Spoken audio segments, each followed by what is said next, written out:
Hello friends, Lakshmi విలమస్ ఛానల్కి స్వాగతం. ఇవాళ మనము తోటకూర మటన్ చేసే విధానాన్ని చూద్దాము. జనరల్గానే ఆకుకూరలు తినడం ఒంటికి చాలా మంచిది. అలాంటిది మనము నాన్ వెజ్ కర్రీలో చేసుకుంటే చాలా బాగుంటుంది. చేసే విధానాన్ని ఇప్పుడు మనము చూద్దాము. ముందుగా పావు కేజీ మటన్ తీసుకొని బాగా క్లీన్ చేసి పెట్టుకోవాలి. ఉప్పు ఇంకా పసుపు వేసి క్లీన్ చేస్తే నీ స్మెల్ అనేది మనకి ఉండదు. 4 కట్టల తోటకూర తీసుకోవాలి. ఆకులని బాగా ఇలా తీసేసుకొని క్లీన్ చేసుకొని ఒక బౌల్లోకి పెట్టుకోవాలి. కుక్కర్ తీసుకొని కుక్కర్ విజిల్ తీసుకొని అందులో 2 టేబుల్ స్పూన్ ఆయిల్ వేసుకోవాలి.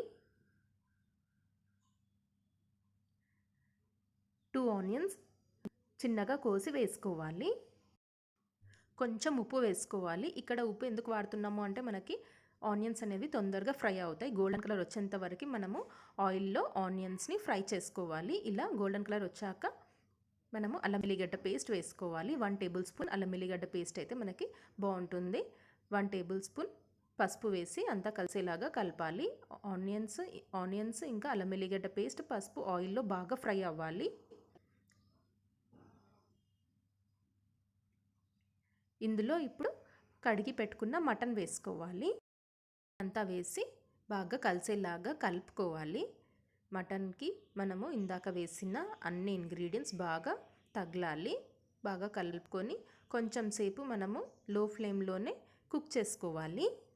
ఇప్పుడు ఇందులో కోసి పెట్టుకున్న టమాటోస్ వేసుకోవాలి. 3 టమాటాలు అయితే సరిపోతుంది. రుచికి తగినంత ఉప్పు వేసుకోవాలి.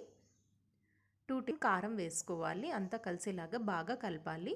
జనరల్గా మనకి నాన్ వెజ్ కర్రీలోకి కారము, ఉప్పు ఇంకా మసాలాలు, గరం మసాలా, ధనియాల పొడి ఇట్లాంటివి వాడుతుంటే అవి కొంచెం ఎక్కువ వేస్తేనే కొంచెం ఘాటుగా ఉండి ఇంకా కర్రీ కూడా టేస్టీగా అవుతుంది. ఇందులో మనం ఇంకా టమాటోలు కూడా వేసాం కాబట్టి కారం మనకి బాగానే వేయాలి. కొంచెం సేపు ఇలా కుక్ చేసుకున్నాక ఇందులో ఇప్పుడు కడిగి పెట్టుకున్న తోటకూర వేసుకోవాలి. తోటకూర అంతా వేసుకొని అంతా కలిసేలాగా బాగా కలపాలి. మనకి ఆకులు వేసినప్పుడు ఎక్కువగానే కనిపిస్తాయి కానీ కుక్ అయ్యాక అవి కొంచెమే అవుతుంది. అంతా కలిసేలాగా బాగా కలుపుకో. ఇలా మనకి కొంచెము 3 మినిట్స్ వరకు అలా మీడియం ఫ్లేమ్లో కుక్ చేసుకుంటే ఇలా దగ్గర పడుతుంది. ఆకంతా కొంచెం దగ్గర పడి మటన్లోకి ఇలా కలుస్తుంది. మనకి టమాటాలు కూడా ఉడకాలి కాబట్టి మీడియం ఫ్లేమ్లో 3 మినిట్స్ వరకు మనం కుక్ చేసుకోవాలి. ఒక గ్లాస్ వాటర్ పోసుకోవాలి.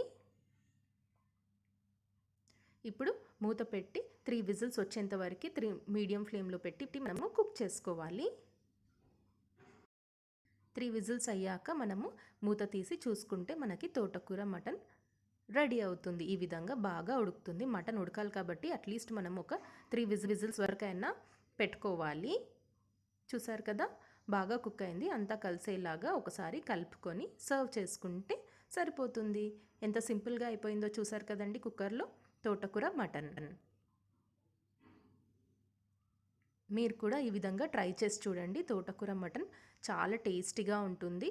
మటన్ని చాలా రకాలుగా ఉండొచ్చు, అందులో ఇది కూడా ఒక రకం.